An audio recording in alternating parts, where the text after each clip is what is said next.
Fire brigade connection FBC একটি গুরুত্বপূর্ণ fire safety ব্যবস্থা।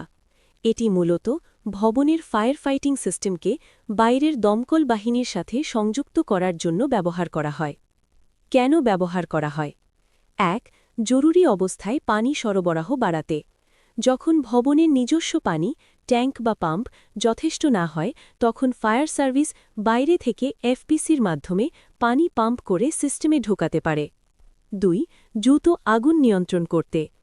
এফবিসি থাকলে দমকল বাহিনী সরাসরি স্প্রিংকলার বা হাইড্রন্ট লাইনে পানি দিতে পারে, ফলে সময় নষ্ট না করে দ্রুত আগুন নিয়ন্ত্রণ করা যায়।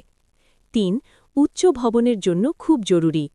উঁচু ভবনে পানি উপরে তুলতে সমস্যা হয়। এফবিসি ব্যবহার করে ফায়ার সার্ভিস শক্তিশালী পাম্প দিয়ে সহজে উপরের তলায় পানি পৌঁছাতে পারে। ৪. ব্যাকআপ সিস্টেম হিসেবে কাজ করে। যদি ফায়ার পাম্প নষ্ট হয়ে যায় বা বিদ্যুৎ না থাকে, তখন এফবিসি একটি বিকল্প ব্যবস্থা হিসেবে কাজ করে। ৫. ফায়ার সেফটি কোড অনুযায়ী বাধ্যতামূলক। অনেক দেশে ও স্ট্যান্ডার্ড যেমন এনএফপিএ অনুযায়ী বড় ভবনে এফবিসি থাকা বাধ্যতামূলক।